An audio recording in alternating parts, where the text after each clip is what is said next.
Bien, hermanos, vamos a ir de inmediato entonces a la aplicación del día domingo.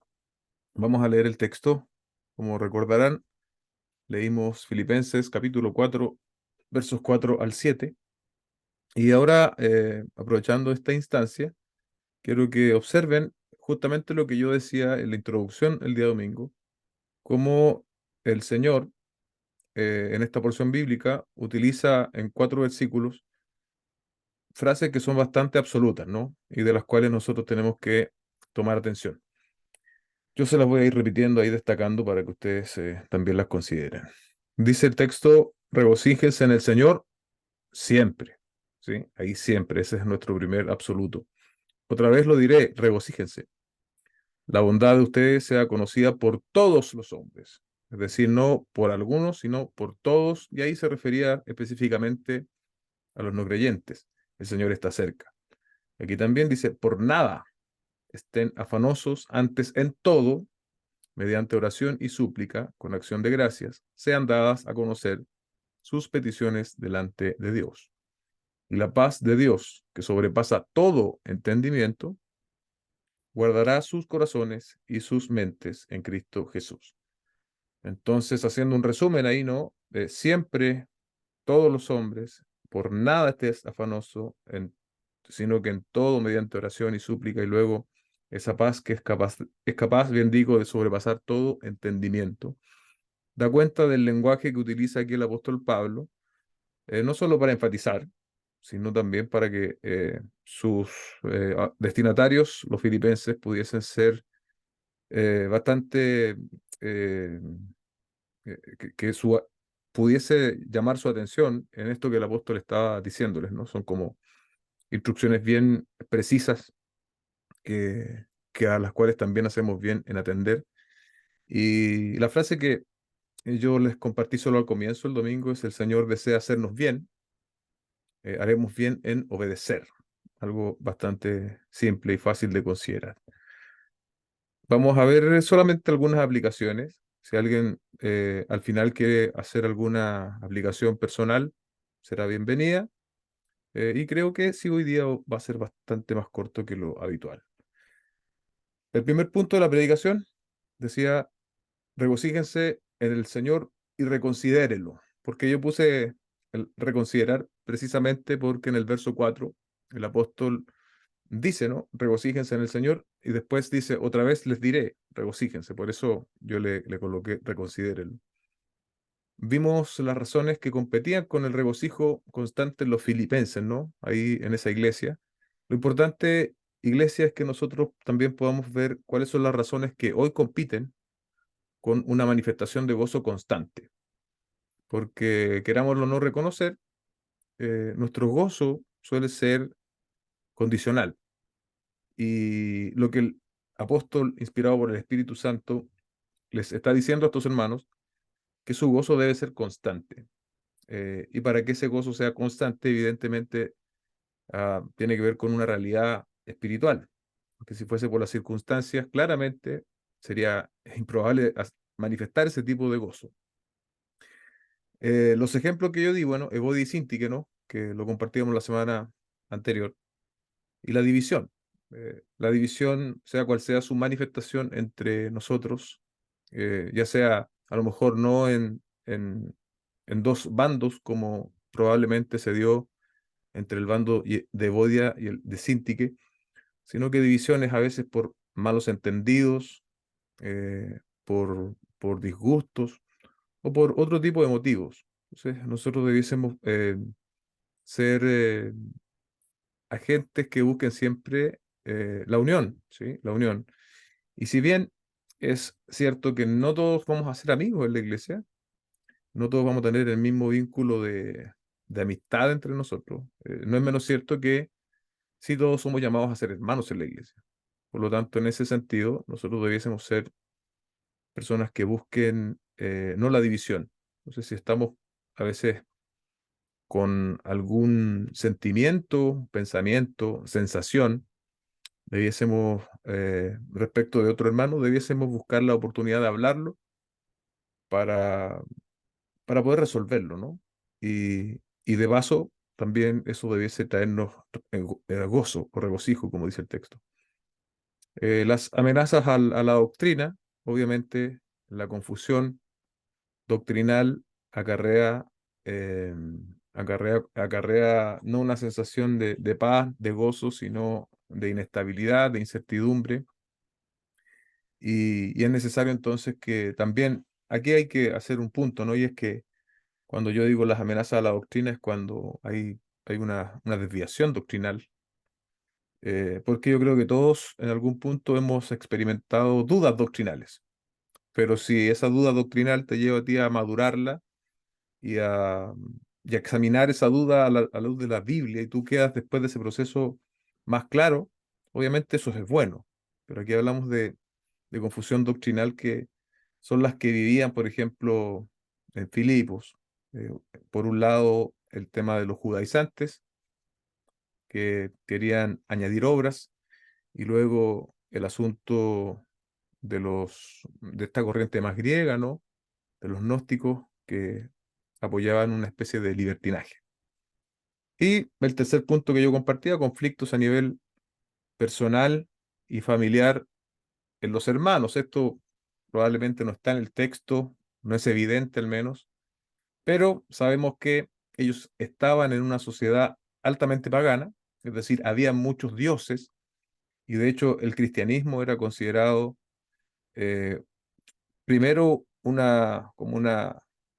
eh, como parte del judaísmo, ¿cierto? Como una secta más del judaísmo, esa era la palabra, pero después fue considerada una religión más y obviamente también una religión no muy bien mirada. Entonces, claramente había discriminación por abrazar el cristianismo y, y eso también podría haber restado el gozo a estos hermanos. Y también, a lo mejor, a algunos de nosotros nos ha pasado o nos está pasando que hay cierta hostilidad quizás en tu lugar de trabajo, quizás en tu lugar de estudio. Esta hostilidad generalmente se va a manifestar cuando nosotros damos a conocer nuestras posturas o puntos de vista respecto de asuntos muy populares hoy en día, como lo son el aborto, ¿cierto?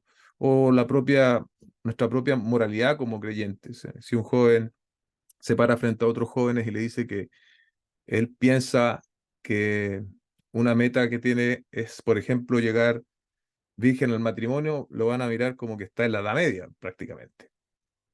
Entonces, todas esas cosas, ¿no? Van a acarrear hostilidad de una u otra forma. Y, y no debiese a nosotros quitarnos el gozo, ¿sí? Eso es un poco el tema respecto a las cosas que nos pueden quitar el gozo. Y razones que estimulan el gozo, yo también compartí varias a la luz de la misma epístola, pero solo quiero enfatizar, creo que dos, respecto de la ciudadanía y la esperanza que tenemos como creyentes, y eso lo leíamos en Filipenses 3 20 al 21. Leo el texto, dice, porque nuestra ciudadanía está en los cielos, de donde también ansiosamente esperamos a un Salvador, el Señor Jesucristo, el cual transformará el cuerpo de nuestro estado de humillación en conformidad al cuerpo de su gloria, por el ejercicio del poder que tiene aún para sujetar todas las cosas a Él mismo. Entonces ahí usted encuentra un gran motivo para regocijarse, una gran motivación, que es precisamente el hecho de que somos peregrinos en esta tierra. Entonces, podemos experimentar pérdidas, podemos experimentar dificultades de distinto tipo, enfermedades, adversidades de los matices y colores que usted quiera pensar. Pero hay algo que nunca debemos olvidar, iglesia, y es que de esta tierra estamos de pasada y somos ciudadanos del cielo. Y allá es donde se va a manifestar nuestro Salvador, nuestro Señor. Y un día ya no vamos a experimentar o no vamos a lidiar más con todo esto que es propio de este mundo caído. ¿Sí? Este mundo caído, no tengamos grandes expectativas de este mundo caído. Amén. Porque una y otra vez, si usted sienta grandes expectativas o crea grandes expectativas, esas expectativas se van a venir abajo porque el pecado ha logrado y logra aún ensuciarlo todo, contaminarlo todo. Por lo tanto, debemos y hacemos bien en tener nuestra mirada en lo que está por venir prioritariamente, prioritariamente. Y otro punto que me parece también interesante destacar esta noche es precisamente el poder que Dios tiene para suplir nuestras necesidades. Y en tiempos tan inciertos, ¿no? Donde la economía está golpeada en general, donde probablemente no exista un trabajo que yo pueda decir, tengo seguro mi trabajo en los próximos 6 años, los próximos meses o los próximos años, porque en realidad no es difícil saber. No sé quién podrá tener esa certeza, me imagino que es difícil. Con todo, el texto, por ejemplo, en 4:19-20, va a ser un texto que vamos a enfrentar las próximas semanas. El apóstol Pablo dice, siendo él un servidor de Cristo, ¿no? Dice, y mi Dios proveerá a todas sus necesidades, porque él mismo había sido testigo de que con él había sido así, y que él mismo había recibido de los filipenses una ofrenda. Entonces él ahora les dice a ellos, les escribe, y mi Dios proveerá a todas sus necesidades, conforme a sus riquezas en gloria en Cristo Jesús. A nuestro Dios y Padre sea la gloria por los siglos de los siglos. Amén. Y esas necesidades obviamente incluían, hermanos, las necesidades materiales, porque era precisamente de lo que el apóstol Pablo venía hablando. Pablo entonces, inspirado por el Espíritu Santo, llamó a los filipenses y nos llama también a nosotros a tener regocijo. ¿Y dónde vamos a encontrar este tipo de gozo y de regocijo? Firme, eterno, confiable, incondicional, en el Señor. No existe nadie más que nos pueda dar este tipo de gozo, sino solamente y exclusivamente Dios.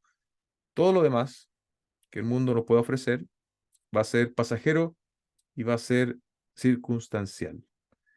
No nos regocijamos en vista de la situación temporal, sino en vista de una persona. Amén. Jesucristo. Y eso es muy importante saberlo.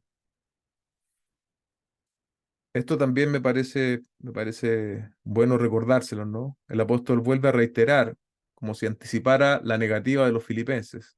Dice, otra vez lo diré, regocíjense.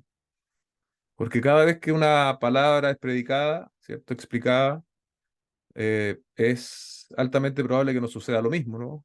Nuestra mente empieza a argumentar en contra de lo que se está diciendo, del por qué eso no me aplica del por qué eso yo no lo podría llegar a vivir. Bueno, en este caso, el apóstol Pablo como que prevé esa reacción contraria y también en nosotros.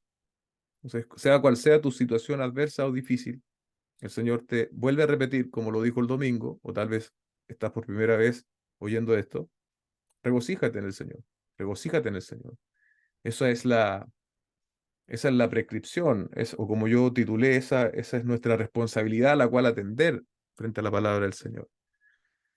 Los problemas son diversos, ¿cierto? Problemas podría ser en la congregación, de cesantía, de enfermedad, de un mal pronóstico médico, problemas conyugales con los hijos, eh, problemas de deudas, opresiones del alma.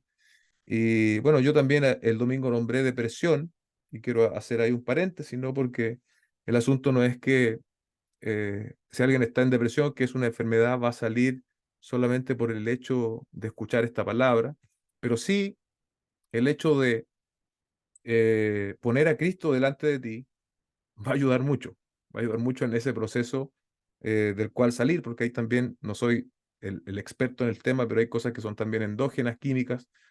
Pero yo mencioné eso y quería también en esta, que es un poquito más amplio, quería hacer la aclaración para que no sonara como facilista o el pastor está diciendo que la depresión es algo así como simple, no, no. Pero sí creo que aún en la depresión, por muy fuerte que ésta sea, Cristo nos puede conducir. Y no solo conducir, sino que si está en su voluntad, incluso sanar. Pero definitivamente, y tal como lo expreso después, todo esto es a través de un proceso, porque los destinatarios originales, y esto creo que es verdad para lo que estamos viendo ahora y para cualquier otra explicación en la escritura, no iban a tener un efecto automático al leer la escritura, al leer lo que estaban recibiendo, sino que eso iba a requerir una meditación, iba a requerir que ellos se confrontaran con esa verdad, que si era necesario se arrepintieran a la luz de esa verdad y que el Espíritu Santo luego aplicara esa verdad como una norma en sus vidas.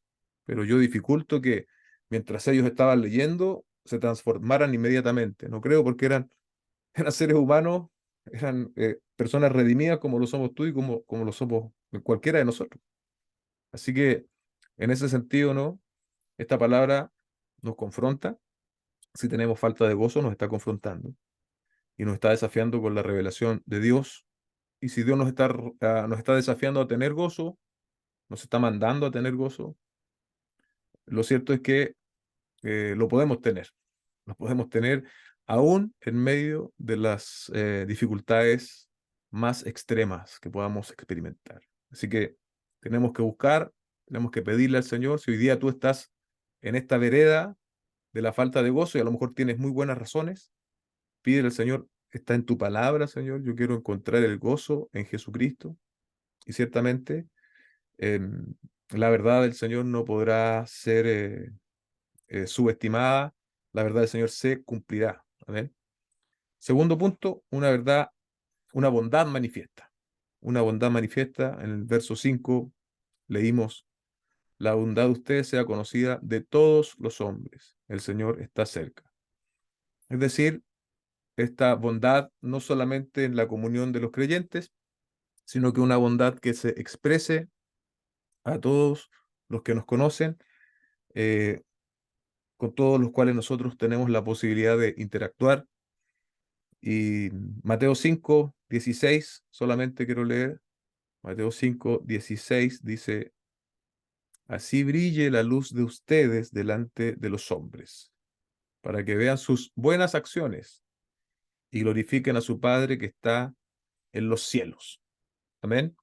Así debe ser nuestro obrar. El obrar de un verdadero creyente debe eh, ser una buena acción, de manera que los hombres al ver esas buenas acciones reconozcan al Dios al cual nosotros decimos servir y pertenecer. Bueno, ahí yo les compartí dos buenas historias, parte de la historia del cristianismo, las pueden volver a oír si desean, pero tanto la de William Wilberforce, ¿no? El hombre que participó activamente en la abolición de la esclavitud en Inglaterra, como Robert Wright, eh, que fue impulsor con la ayuda de los hermanos Wesley de lo que es la educación en la escuela dominical, que después pasó a ser, se sistematizó en Inglaterra como un método de educación. Nos da cuenta de que eh, los creyentes a través de las épocas no eran personas que vivían ajenas a la sociedad, sino que más bien afectaban a la sociedad.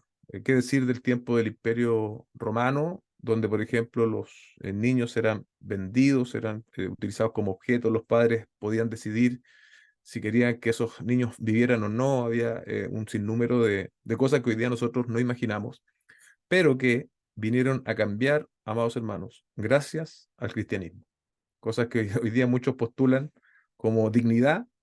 Bueno, esa dignidad que muchos ateos hoy día levantan, esa dignidad es un invento, entre comillas, ¿no? Del cristianismo, el cristianismo. Así que, ¿por qué? Porque el cristianismo, según lo que la Biblia decía que nosotros estamos hechos a imagen y semejanza de Dios. Entonces eso vino a poner en orden algo que se había perdido en esa sociedad, también otra vez romana, griega, muy paganizada, de muchos excesos.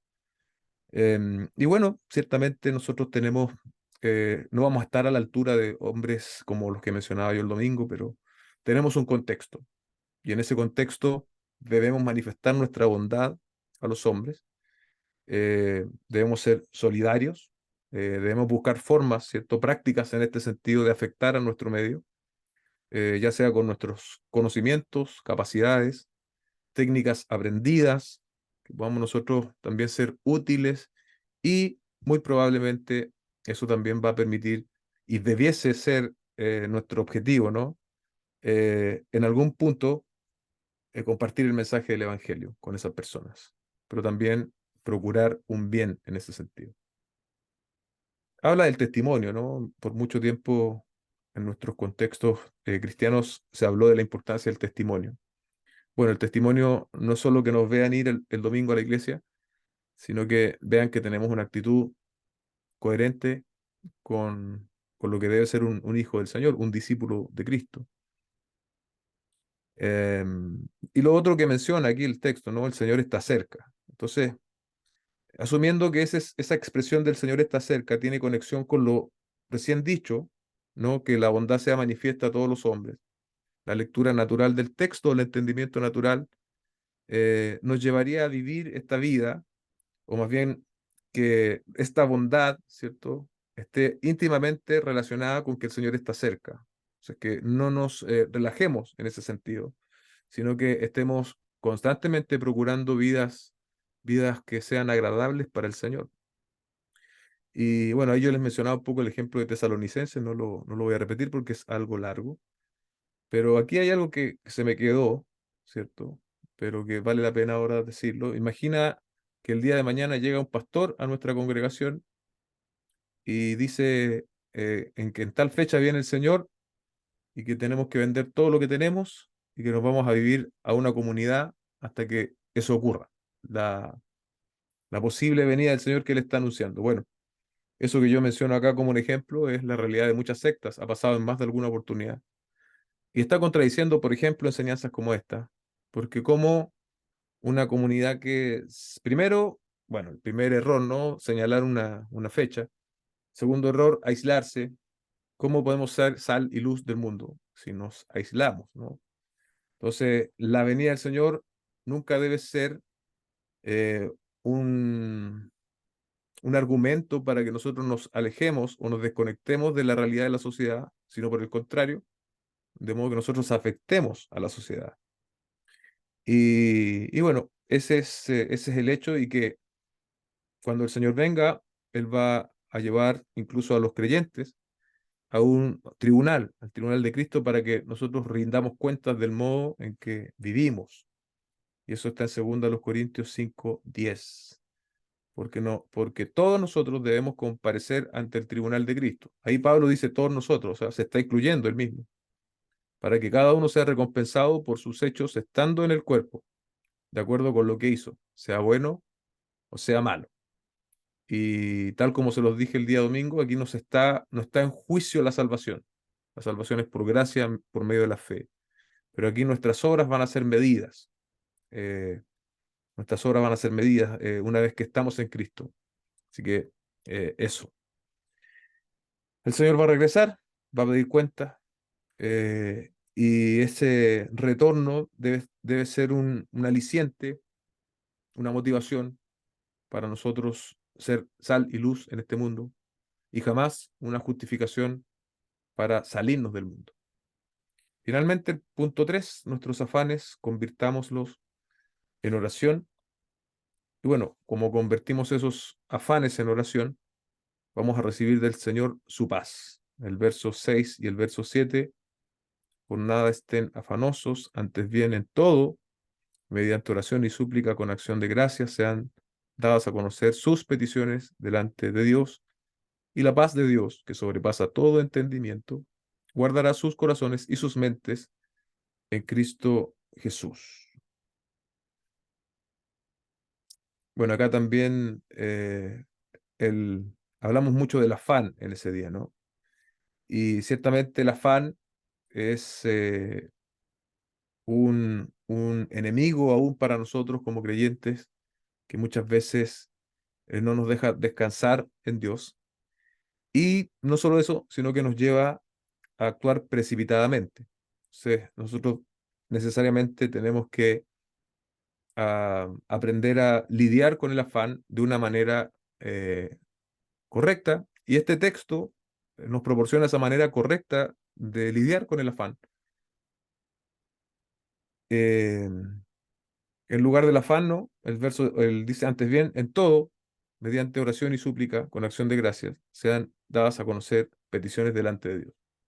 O sea que convirtamos nuestro afán, lo que nos trae incertidumbre, en oraciones, ¿sí? O incluso se podría decir que en nuestras oraciones le digamos al Señor lo que nos está afanando, por así decirlo. Aquí hay un buen ejemplo que encontré respecto de la figura de Daniel del Antiguo Testamento. Dice Warren Wiersbe: hallamos en la persona de Daniel una hermosa ilustración de la paz recibida a través de la oración. Cuando el rey dio orden que ninguno de sus súbditos orara a nadie sino al rey, Daniel fue a su cuarto, abrió las ventanas y oró como solía hacerlo. Daniel 6, del 1 al 10. Nota cómo oró Daniel. Él oraba y daba gracias delante de su Dios. Verso 10. Y él rogaba. Verso 11. Oración, súplica y acción de gracias. Y el resultado fue una paz perfecta en medio de la dificultad. Daniel pudo pasar la noche con los leones en perfecta paz, mientras que el rey en su palacio no pudo dormir. Revisa ahí ese pasaje luego, Daniel capítulo 6, y tal vez el Señor va a utilizarlo de modo de ilustración para aplicar esta enseñanza, porque es grandioso lo que allí sucede, ¿cierto? Como incluso la amenaza no fue capaz de detener el ímpetu que tenía Daniel respecto de orar, sino que él lo hizo de todas formas y estuvo dispuesto a asumir. Y nunca dice en el texto que él se alteró o tuvo miedo, sino que él siempre descansó en el Señor. E ilustra de manera muy precisa también lo que el apóstol Pablo está pidiéndoles a los filipenses, y también obviamente nos está pidiendo a nosotros, que somos personas de carne y hueso, que las situaciones nos afectan y que muchas veces en lugar de ir a orar, tratamos primero de solucionar, tratamos de ver la manera de solucionar esto.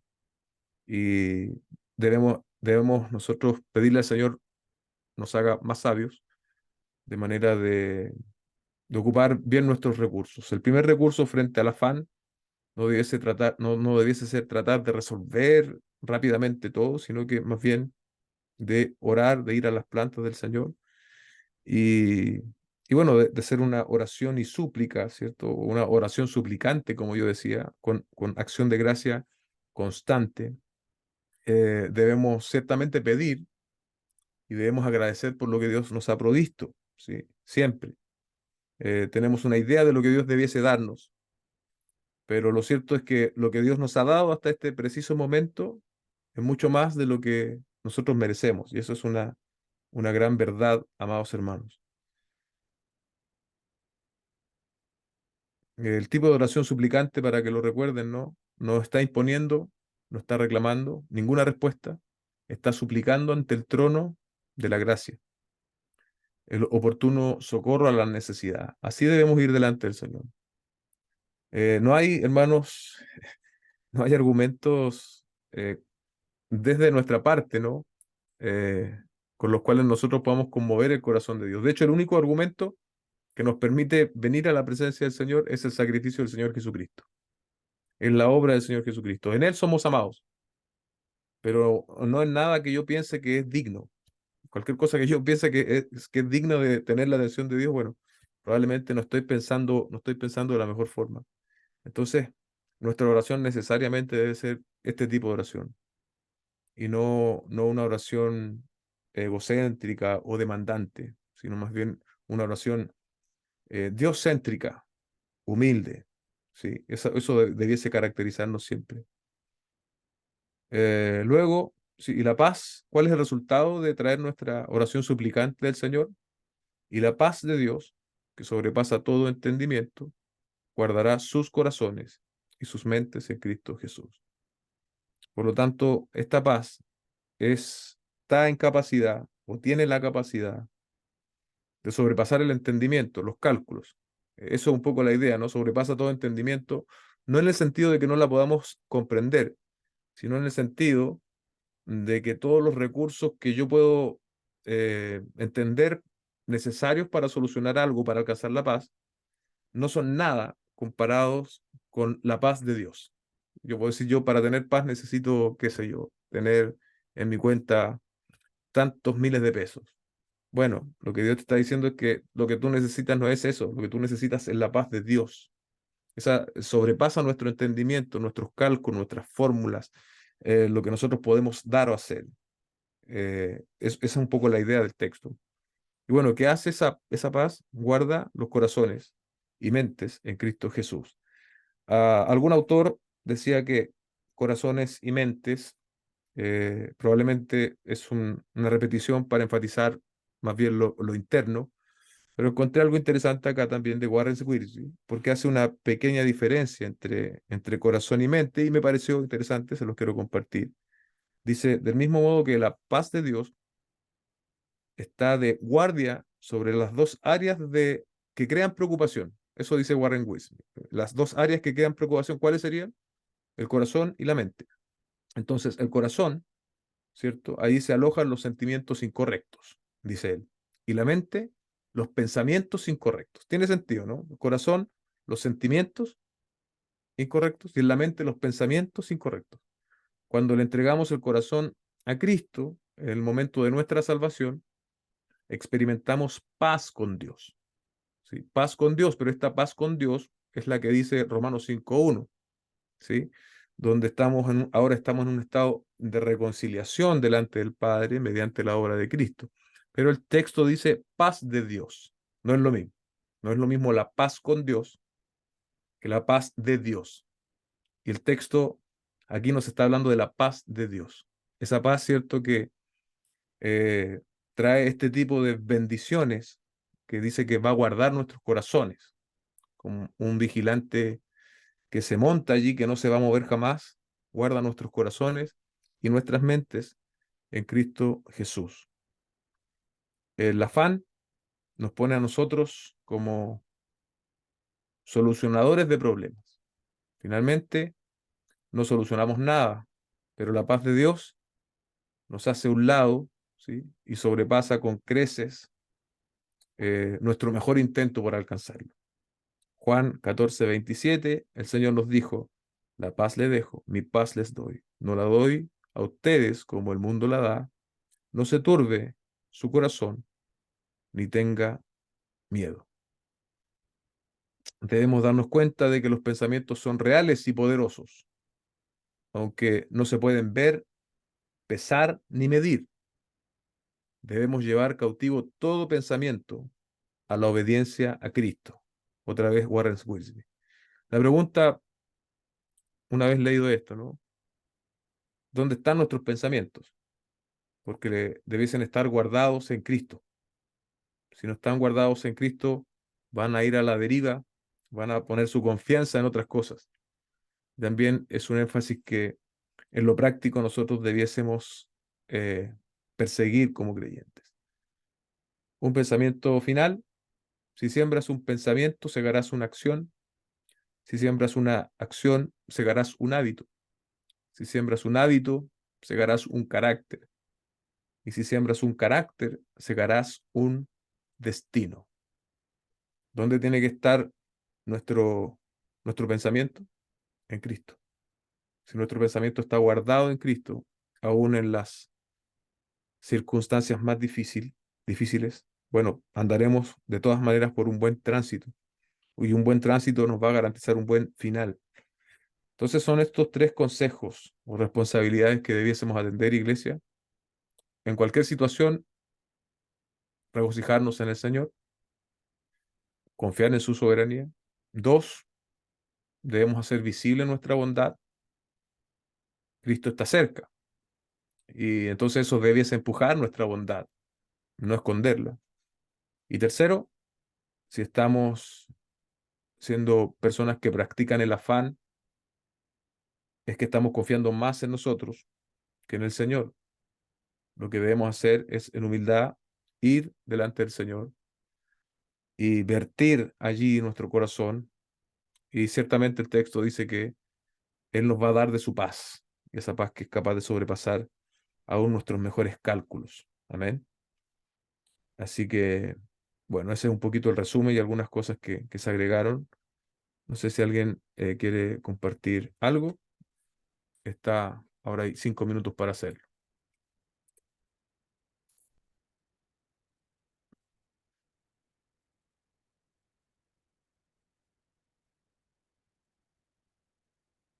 Bienvenidos todos los que llegaron una vez que iniciamos.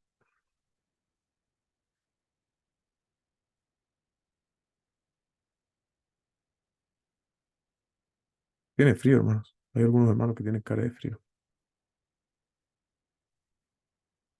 Bien, estuvo buena entonces la prédica y la reflexión, me imagino, porque si no, o estuvo muy buena o estuvo muy que nadie entendió. Vamos a pensar que fue lo primero. ¿Ok? Bien, hermanos, entonces damos por terminado nuestra aplicación de este día para la grabación.